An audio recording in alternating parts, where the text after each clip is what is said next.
Nigerians from different walks of life have continued to mourn the passing of the late Chief of Army Staff, Labaja. Of course, throughout his career, the late Chief of Army Staff had exemplified valor, patriotism, and unwavering dedication to the service of our dear nation. These has continued to be the reactions from the presidency, from the Nigerian Governors Forum, from the National Assembly, all giving respect to the departed late Chief of Army Staff. All of that is considered to be the mood of the nation.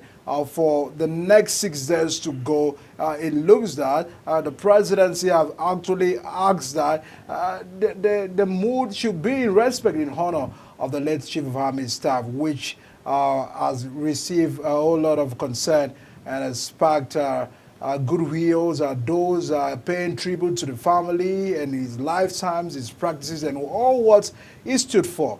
And of course, here at Global TV, we continue to ask that so rest in peace is a major mood for the country when you look at the issues of insecurity, the tax ahead of the military, what the military has to confront in the future in Nigeria's insecurity, in tackling the insecurity in the north, tackling issues of banditry, the kidnapping, and all of that which is ravaging the nation today.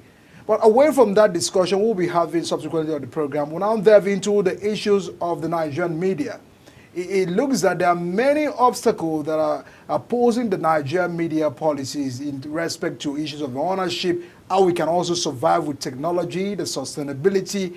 There are many factors that are threatening the existence of independent and would you call it private media in Nigeria. Tonight, we'll establish increasingly factors, that are holding the media from the power of accountability as well as promoting the transparent governance in the country. It looks that expectations are still very much high for the Nigerian media, but how do we begin to balance? How do we begin to understand that the traditional media still plays a pivotal role in the national building?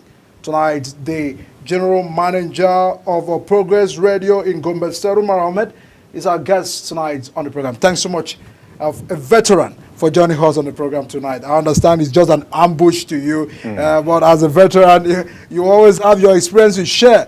Welcome to Global TV's live Big Talk program. Thank you very much for having me or for ambushing me, as you say. I think it's in order. The ambushing is in order. It's in order, yeah. Absolutely. The beauty of democracy is the transparency. And if those that are responsible for driving this transparency look at the media, look at the years we've practiced for 25 years of unbroken democracy in the country, Nigeria, how far have we gone, and the role of the media, you understand that there are challenges, that are those things that are hindering some of these practices. What has been your experience, briefly? Let me start by commending media, because looking back, we will understand that the media has played a vital role in having democracy we are having now. Media has been used to at least struggle to get the democracy we are having now, as you rightly said. And then there are a lot of challenges along the line. But we will look at the current challenge the media is having now. From the major, we can say, is funding the private media. And if you look at the government-owned media and compare them with the privately owned media houses, you will know that the private media organizations are trying very well. You begin to wonder, how are they surviving in this the current situation? We look at the funding, we look at the regulation and the safety also of the journalists in the country. These are the three major issues I think the privately owned media organizations are facing in Nigeria. But it looks that the expectations are still high, that those that are feeling that the media ought to do more, they at every time in the country they will blame the media and all of that. How do we manage expectations and also understand the fact that it looks that within us, we know the challenges that we are confronting with. The normal Nigerian people do not really picture in that way. They feel the media ought to speak, the media ought to do all of that projection. The expectation seems to be very high. Sometimes the Nigerians or the viewers or listeners, if you don't tell them your challenges, they will never understand. Because what they expect is that whenever they tune to the station, it should be on. It should be on air for the news, for what the problem they are facing. They want it to be on the news, but you don't know they don't know the struggle or the hurdles you are passing for you to be on air. For example, now we are in the studio. We don't know, or the viewers don't know, are we running on the national grid, or are we running on our inverter or solar-powered electricity? They don't know. But the funding is the major challenge of the Nigerian media now. If you look at it, the little the media houses are generating through adverts, the adverts are not even coming. The companies are closing. Especially of recently. Of recent. The companies are closing. You expect the adverts from the companies. And even if you are receiving the adverts and the little amount you are paying, at the end of the month or at the end of every year, 3 or 4, 5 government generating, revenue generating agencies of the government will be trooping to your station for revenue. What are you generating? What are you spending to power your equipment for you to be on air? Is a challenge. And then how much are you paying your staff? And how much is the government revenue generating agencies are expecting from you? So at the end of the day, you yourself, you begin to wonder, how are you even running? To manage all of that expectations all and the expectations. And the people, as I said, the viewers, Nigerians, are still looking up to you for their problems as a solution, the content. It's a big issue. But just before we wrap up with you, that those that are having a projection that can government also extend hands to, the private media, would that be a way of silencing the voice? Because sometimes you see a projection from from media houses, they will tell you, leave that media houses, they are pro-government support and all of that. People have that idea, but I don't support government extending its hands of support or giving the media any subsidy, because let there be. I'll be back to you, Mr. Omar. But let's get to go on a very quick break right away. And once we return from the break, we'll finalize the discussion. Just stay with us.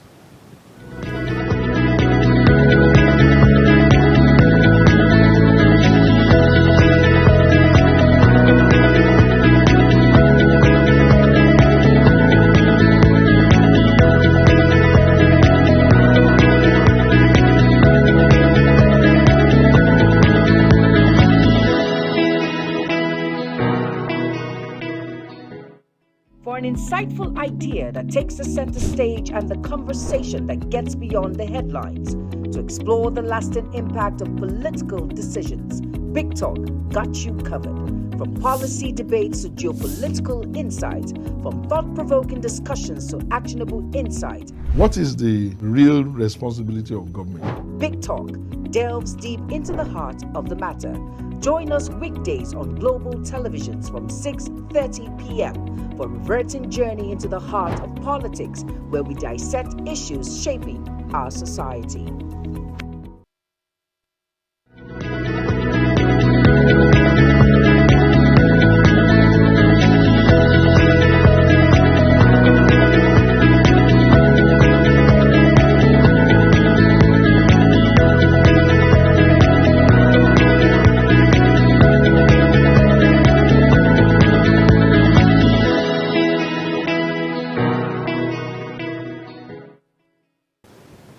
Thanks for sister with us on Big Talk. A concern, right, on the Nigerian media, on the practices, the sustainability, and their expectations. Just as Omar, the GM of Progress Radio in Gombe State, is still with us on the program, was trying to share, looking at where people will also, raise a concern that, if we can also have government extending hands to, the media practices, where you look at the fact that they lack funding. Should government pay attention to that aspect as well, where we'll also look at balancing the situation where it will not be as if people media are dancing to the tune of government. That's the issue. I don't support government extending its hand to the media in terms of support. If there will be any support, let it be on tax. As I mentioned earlier, at the end of the year or every month, 5 revenue generating agencies of the government will be trooping to the media house for revenue. If the support should come from the government, let it be revenue based. Some revenues should be wiped away from the media. If And then let the government make the environment favorable for companies, for industries to thrive. As I said, adverts will be coming into the media houses, especially radio stations and TV stations. That is Advert will be coming. Economic environment is conducive good, for yes. private people to As I shop. said earlier, a lot of companies of recent are closing. They also rely solidly on power. And where is the power? We are talking of national grid that is collapsing almost every 3 days, after 3 days. So I don't support government extending hand of support to the media. Let there be favorable environment. Let the industries thrive. The media also thrive. It will be generating revenues from the companies. It will pay the staff. It will power its equipment. And then it will also give rooms for Nigerians to also hear their views, hear their grievances on government, what they want government to do for them. But if government is doing everything to the media, how do you expect the media houses to be free? Because there is no way you will give maybe an opposition chance to come on air and criticize government if the government is powering or is supporting the media house. Even you yourself, the media owner or the presenter of the program, you will not give that chance to the opposition or ordinary Nigerians to come on air and hear their grievances to the government.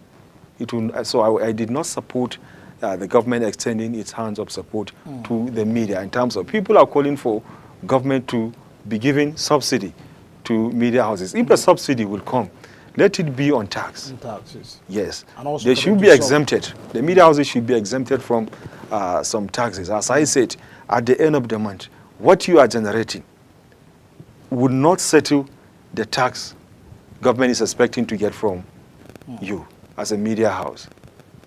All right. Before we wrap up, they're concerned about the freedom, access to information. We call the Freedom of Information Act of 2011, which was trying to establish how, we can begin to access information. It looks at some agencies and parastatals of government are still finding it very, very not likely with the journalists. Sometimes you see what the journalists are subjected to, how we can get information and all of that. What's your assessment about that? The act is there, but I don't think the implementation or the government agencies are giving the media houses or journalists that access to information. At the end of the day, they will be accusing the journalist of another story, hearing a false another angle story of them. If you give them this information, they need to do their work. At the end of the day, there is no way they will accuse you of giving false or wrong information about any government policy or government agency. Thanks so much, Umar Ahmad, the General Manager of Progress Radio in Gombe said, thanks so much. I understood that it was an ambush, but now we have an understanding on the program. Thank you very much for Thanks so much for sharing your thoughts on the show. All right, everyone, we'll just go on a very quick break right away. And once we return from the break, I'll be speaking with another guys to extract what it means, the departure of the late Chief of Army Staff, what it means to the Nigerian Army, what it means to fighting insecurity in the country. All of that will top our chat on the convention on Big Talk. Do stay with us. We'll be right back.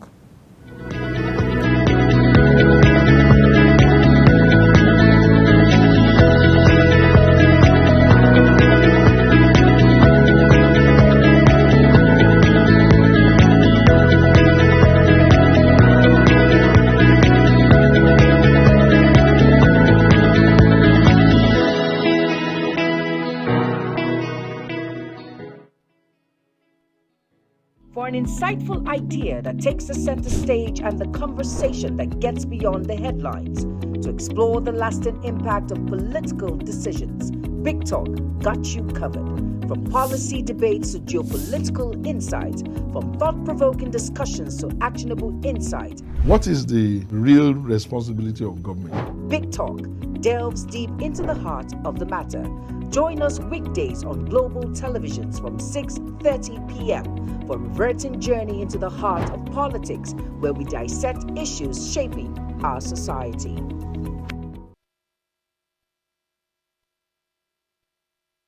For an insightful idea that takes the center stage and the conversation that gets beyond the headlines, to explore the lasting impact of political decisions, Big Talk got you covered. From policy debates to geopolitical insights, from thought-provoking discussions to actionable insight, What is the real responsibility of government? Big Talk delves deep into the heart of the matter. Join us weekdays on global televisions from 6:30 p.m. for a reverting journey into the heart of politics, where we dissect issues shaping our society.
Well, tonight we'll revisit the life and times and the sacrifices of the late Chief of Army Staff, which many had said had actually exemplified valor, patriotism, and unwavering dedication to the service of our dear nation, Nigeria. I will also be looking at what it means, the task ahead of The Nigerian army and are fighting a level of insecurities in the country, a concern about what are the tasks ahead and how we can also pay attention in tracking some of these issues of banditry, kidnapping, and the efforts so far by the government of President Bola Ahmed Tinubu. Joining us is a political commentator, Omar, of course, has been on the program and is returning here again to extract this issue. Thanks so much for joining us on the program. Thank you very much, my brother and my friend. Thank you so much. Thank you. How is the presidency? Yeah, the presidency is doing well. We are doing great. But Nigerians are not really happy. Yeah, they are going to be happy. With You know, the way- when a with woman the is way when the economy is going, when a woman is pregnant of 2 months and 3 months, you know, it's going to be painful. But when they deliver the child, you know, everything is going to be fine. Nigeria is in renewed hope. We are renewing Nigeria hope. it's up to almost more than 18 months. Yes. You said under 1 year things will work. We've done 1 year now. We've done almost 2 years. It looks that you have 2 years to go in the government. Yes, we have 2 years to go in the government, but you know, we are doing our best to see, because the country has been damaged so far. But now the Renew Hope agenda is coming to renew people's hope. You know, when you want to build a duplex, you have to make sure you start from the foundation. If the foundation is not solid, automatically when you build, the building will collapse. So we don't want to build something on top of water where the things will collapse. We want the president to do a German solid foundation for the country, where naira is floating, dollar is floating, naira the fuel is floating. Did you see in fuel station now they are selling fuel at the rate of 1,010 naira, 1,200, 1,000, from 1,200 to 1,000. The thing is going down. You know, when we have MTM and Etisalat, when it's come in, you know, this I had. I bought my MTN line at the rate of 30-something thousand naira, 2007, but today they are giving MTN line freely. You understand? So we need to look at things and allow things to flow. People will celebrate Alhaji Bola Ahmed Tinubu when he leave office after his 8 years tenure. And I will remind you that. But the projection, I mean, is looking tough. Government does not have there are those that argues that yes, fine. It looks My like the brother, president has a long term. this is a global issue. I'm coming. There are those that argues that yes, he has a long-term plan. Yes. So can he give Nigeria some short-term intervention for Nigerians to breed? Yes. Because people had said, allow Nigerians to breed. Let the poor breed. That is what what the president really standing yes. for. But is that a reflective of the case? Because Yeah, a short-term measure should be adopted by government. When people are saying we are hungry, it looks that it's affecting their health, it's affecting the lives of the people. Yes, as a matter of fact, I want to call your attention on some other things now. You know, is it when we are paying subsidy to some few cabals that are enjoying their money? The president is paying this cabal that those that fuse fight the corruption in that sector. You don't have evidence that the president is paying cabals. I said he's sparing them. He's not going after them as the president. No, you know, when somebody is fasting from morning to night, when the time to break the fast, you'll be eager to eat. You see, as a matter of fact, President Ahmed Bola Tinubu is not after what we have stolen, but let the country be okay. Let the poor breathe. Let the poor breathe. What he means by that statement is that the poor will breathe, but it's going to take time. And we know, me personally, I know that he will not fail us. Well, probably, if at the end of the day things don't work, maybe the viewers will come to your house and hold you responsible. See, as a matter of fact, because it's not a campaign all of us, again. yes, all it's of us. Not time for yes, it's time for we are not governance. campaigning again. It's governance. I want to call on the people of Federal Republic of Nigeria. You see, change does not start one day. It cannot. Aswaju is not a prophet. It's only God and prophets that can turn water to wine. He said he had the solution. Yes, he has the solution. He said, I asked for the job. Yes, he asked for the job. Do not pity me for the job. Yes, that is the simple truth. And I believe it means that he has solutions to the problems. Do you know that over time, we don't have president that can decide and say, I have removed subsidy totally and this country did not shut down? Because the people have trust in him. The people have trust in him. Look at the chief of army staff. You are discussing issue, the person that is going after the bandit and the rest. We are sanitizing this country. It's a car that has been damaged that we are trying to fix. And we are going to give a new Nigeria. Right. And our hope is going to be renewed under President Bola Ahmed Tinubu. That is my confidence. That those, it looks that the president is really saddened about the departure of the chief of army staff. Very, very well. Very, very well. We are mourning him. A concern about we are crying. We lost a soldier. In recent time, this is the time we have a soldier that is in the war front. in those few times, was he able to confront the issues we had? Very well. Go to Kaduna Abuja Expressway. You can go, even now, you can drive at night. You can drive anytime, any moment. All the situation The before. Sokoto Kebbi Zamfara issue is the issue of miners that want to be stealing our mineral resources. And by God's grace, they are flushing them out. You know, when the government is doing something, people don't clap for them. But any slight mistake, people will capitalize on it. People will say, no, Aswaji is not doing it. No. My brother, I appreciate the little things you have. Then God will now bless you with bigger one. But we keep on crying for how long? Because the situation looks at what we are seeing on ground is not what is a projection of government. Because government will tell you economy is growing, inflation, and all of those indices, but the hunger still is persistent. And you look at the issues of insecurity. You said you have solved issues of insecurity, but those are fews. Farmers have not returned to the farm. We are still not having food enough, sufficient enough to go around the country. So how do we say that the insecurity has been solved? That is why the president called on the Controller General of Customs. I have to give kudos to him to pull out all those rice that they are seized from other people. But as a matter of fact, people who collect the rice at the rate of, just imagine you collect the rice at the rate of 20,000 or 15,000. You'll be selling it to marketers at the rate of 80,000, 70,000. How would our country, how would we solve the problem? People don't look at things and settle down and look at it from the angle of good work that the president is doing. It's wrong. It's wrong. You know, even the masses, we have to look at some things and work. Aswaju cannot be everywhere. The president, yes, but everybody wants any policy touch them. They will start shouting, He's the father of the nation. Yes, he's the father of the nation. He asked for the job, but he's doing his job. Is the masses doing their job? Is the civil servant doing their job? How do you want the masses to do their job when they look at the fact that we have cooperated with government that has passed on? We've been law-abiding. We've done all of that, but it looks that they took us for granted. They give different campaign promises. Your former government promise changed, but it looks that it became another issue which I don't want to describe. So that have made people to lose faith and trust on governance.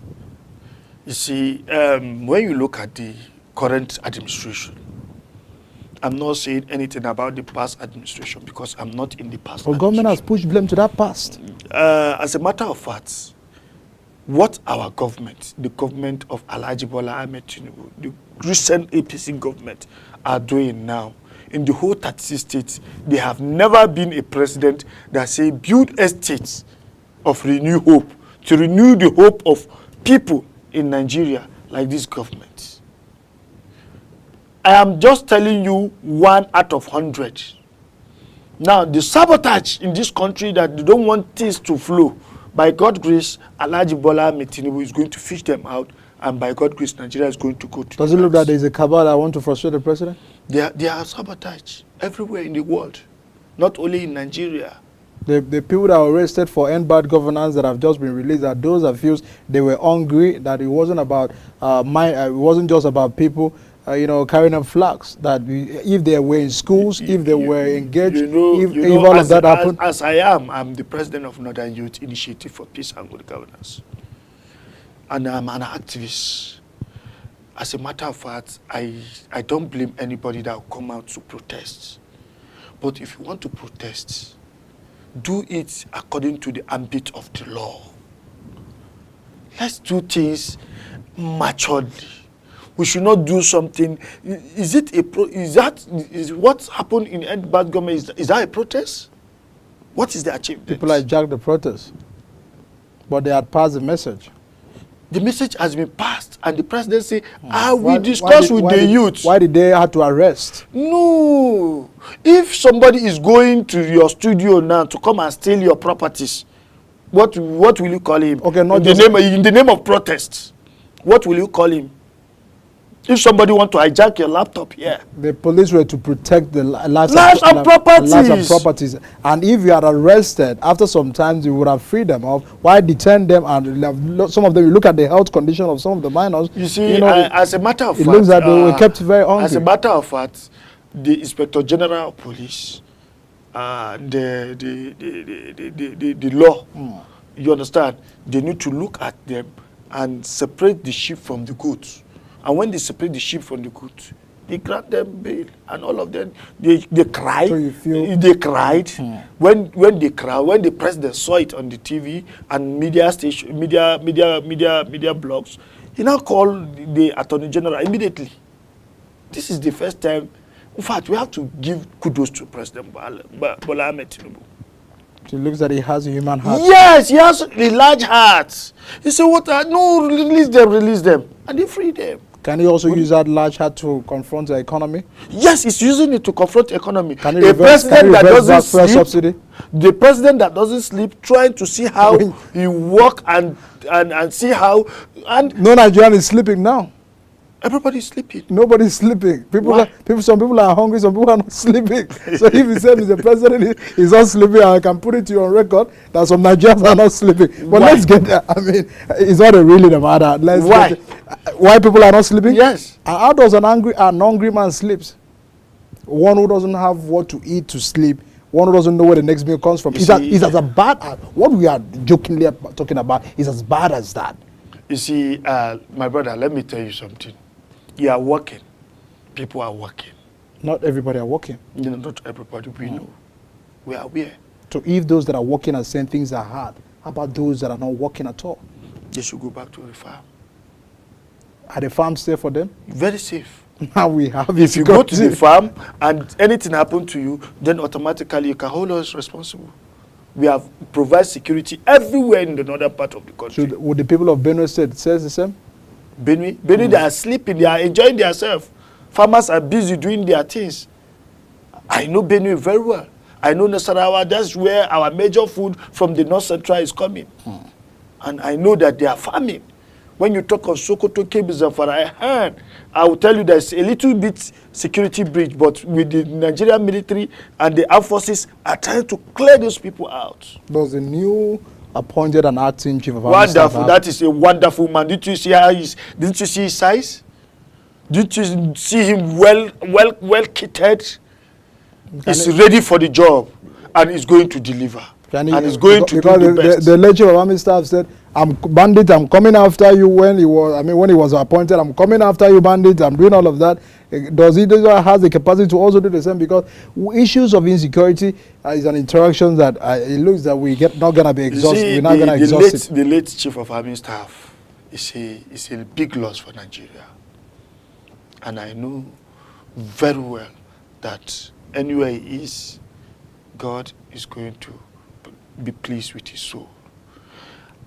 He's a redneck, somebody that go to the battlefield by himself. And this one, by God's grace, is going to do times 10 of what that one has done. Just give us from now till December. You see how those bandits, in fact, as of day for yesterday, I know those bandits are crying. Their sponsors are crying. Those people that are sabotaging this country, they are crying because they know that the game has changed. Right. So what are the projections for all of these, the challenges that are confronting the nation? That those that feels we have the ministers that were appointed, even the Minister of Defense and all of that, they are concerned that they are not really doing their job. The president had to reshuffle the cabinet. But if the Minister of Defense is not doing his job, how would the Chief of Army Staff doing his job in the field? They are doing their job. Do you recall the allegations from the Zamfara State governor ahead of the Minister of Defense? Which of the Zamfara State governor? That is not something. I'm not an EFCC staff. I don't have evidence. I don't have facts, so I cannot go and say that it's a bandit or is. It was raising issues of characters of people that the president is working with. How truthful and what is your assessment of the capacity of the ministers, the integrity of the minister? Because it looks that if Mr. President has a vision, that those that should help the president to interpret the vision so as to get things worked down to the grassroots. You see, in politics, they are sabotage when you come to politics. You see, the Minister of State for Defense, I don't think Mr. President will select somebody that is not capable to, or is in fact, before you become a Minister of Federal Republic of Nigeria, there must be a security clearance. How can you say a former chief executive governor of a state that he has some questions to answer? You cannot build a home and put it on flame. I don't think it's right. I don't think it's right. If you have political problem, you want to come for a second time as governor of Zamfara, then you should not be saying the need to question Matawale. Some allegations. It's wrong. So, but are you standing firm to the capacities of ministers we have now that we've reshuffled Yes, the that cabinet? is why the president reshuffled the cabinet. And the best among them that I celebrated very well is the youth minister that have been upgraded from the Minister of State to the real minister, to the Minister of Youth Development. Now we have a very prompt and capable minister of Federal Republic of Nigeria. The Minister of Youth. Was Jamila not working? She's not working. She's not working. But she was a young person. That those that yes, she's a young person doesn't mean she's working. But look at the Minister of State as of then, before he become the Minister of Federal, the Minister of Youth Development. Look at what he's doing. He's going to the field, talking to the layman in the streets, discussing with people. His office is too open for every student leader or youth advocacy leader and some other people to come in. That is what I was very, very happy with. And last but not the least, look at the Minister of Education. You just come, start cancelling result of other schools, saying under 18. You understand? Those policies is too harsh. And I'm very, very happy that the President of Federal Republic of Nigeria, Alhaji Bola Ahmed Tinubu, has removed those bad eggs among his ministerial, that they are not doing work. They are not reaching out to Nigerians. All right, thanks so much, Omar Yakubu. Of course, he's a political commentator and a member of the Bola Ahmed Tinubu campaign council. Yes, we are the Renew Hope. Renew Hope ambassador. Yes. Thanks so much for sharing your thought and concern. And of course, our heart still goes out to the family of the late Chief of Army Staff, which of course has continued to raise the concern about the attacks ahead of the Nigerian army in respect to addressing the issues of insecurity in the country. Thanks so much once again for joining us. Thank you very much, my brother and my friend. Thank you. Just yesterday, we had paid attention to the UNIZIK controversies on the leadership tussle of the Vice Chancellor. And tonight on the program, we'll be having the ASU chairman of that university who will be speaking with us and giving us a very briefly the concern and the reactions that's continued to trail the appointment of the Vice Chancellor of UNIZIK. Do stay with us on the program. After this break, we'll be speaking with Prof. Do stay with us.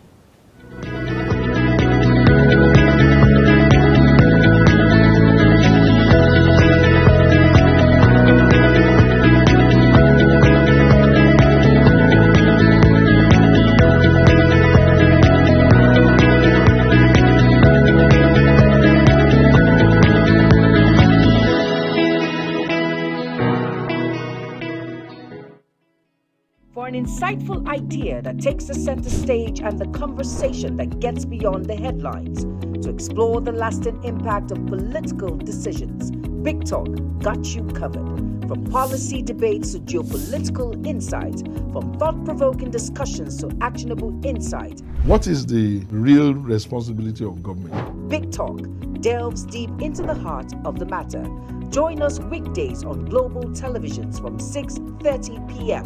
for a reverting journey into the heart of politics, where we dissect issues shaping our society. For an insightful idea that takes the center stage and the conversation that gets beyond the headlines, to explore the lasting impact of political decisions, Big Talk got you covered. From policy debates to geopolitical insights, from thought-provoking discussions to actionable insight, What is the real responsibility of government? Big Talk delves deep into the heart of the matter. Join us weekdays on global televisions from 6:30 p.m. for a reverting journey into the heart of politics, where we dissect issues shaping our society.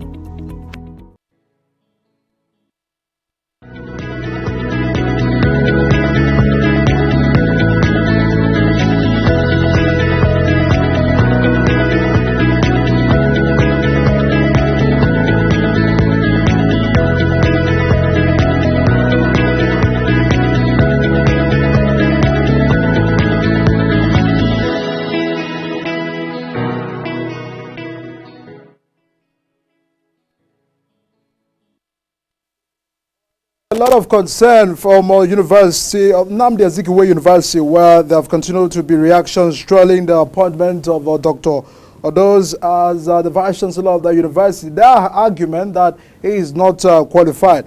Johnny Hoss is the ASU chairperson of the university, Dr. Professor Kingsley Obaoje. Thanks so much, Prof, for joining us very briefly on the program. Give us an understanding. I read through your statement just yesterday in reaction to all of that. Federal government has spoken, but they have tagged it to be purported. So it now looks that we can't really know the true situation of the matter. Enlighten us, because yesterday we had the interaction on the program, but we are kind of not really knowing what are the factors. Can a doctor not be appointed to be the VC? Yeah, thank you so much. The appointment of the pro-chancellor was set by the government to really appoint a vice chancellor, and they set out to with an advert. And in the advert for the position of the vice chancellor, there were some things that were so glaring that ASU became worried. ASU branch of Nnamdi Azikiwe University became worried of the certain criteria in the advert, one of which is that post-PhD should be 15 years. And naturally, people, academia, the academic world, PhD is very critical. But there is still an ongoing issue between the NUC and the universities over PhD and fellowship. And it became a worry. So when the advert came out, they didn't just write PhD, they wrote with post 15 years practice. And we felt that it has never been included in any advert in the country. If you look at some ivory towers in Nigeria, University of Ibadan, Unilag, Unimed, Ahmadu Bello, Zaria, and so on, you will see that such criteria is something else. So we felt it's not healthy to have such an advert with such dates, and so we raised issues with that. The other one is that you must have attracted a grant of 400 million. And the union said, why 400 million? Why not 1 billion? Why not 10 million? So why the specific figure of 100 million? Why not look at someone's capacity and ability to attract funds and attract grants, but not specifying an amount? The third is that in the university, the growth ladder goes from being a head of department, a coordinator, a director, a dean of faculty, deputy vice chancellor. what we call cognate experience. There is no such. And we began to raise worry. Could it be that this advert is specifically targeted towards somebody? And of course, the union met and decided to write the chancellor, or rather the council, the governing council, and raise these concerns. The truth is that when council was newly constituted, there has been this culture of one person handing over to the next. So we raised this concern and said, we want a level playing ground. And the council replied immediately and said they would approve a level playing ground and they will work with that. But subsequently, we noticed that the advert was obnoxious, and the concerns we raised never got any attention. They continued in their style, to the extent that it is the governing council chairman that nominated those who would really be part of the Senate. Even when Senate wrote to them and said, can we have a tete-a-tete and have an understanding where we can work together? Because at the end of the day, the vice chancellor you're going to appoint to oversee the university will work with Senate. So how can you not allow Senate to elect their members who will be part of the search team? There were a lot of things that were not all going well with us, and we kept communicating the council, but in all this, they didn't listen to us, even when they listened at the first instance. The most surprising aspect of it is that the search team was set to work for 1 month, but they worked for just 2 days. And that sent a very strong red light, telling us that something is wrong. And immediately, we began to do things we feel we can do as a union. But the truth is that presently, our national leadership has taken over, and we've hands off, because once the national leadership takes over, we cannot as a branch do much work again. That is just that, my friend. All right, before I just let you go because of time, I understand, I mean, the matter is already in the court, that those that are having a concern. What, I mean, those that participated in the interview, I mean, those that are aspired for the position, what are they really saying? Does it look that they are quiet over the matter? Because I heard from their own end that those that participated are not speaking, that people are just taking Panadol and they are headache. Now, some members of the internal council members have spoken. You know, sometimes when people go for political position, they will not want to take a stand that will make them look like they are fighting a constituted authority. But the way it is now, I don't think any one of them is resting. They are struggling for themselves. But as a union, the union takes a stand for neutrality and for a level playing ground. The contestants are expected to do theirs, but the union cannot just fold their hands. Worse still, when the person that was appointed is not a professor, because there is a criteria, there is a process for appointing someone a professor of a university.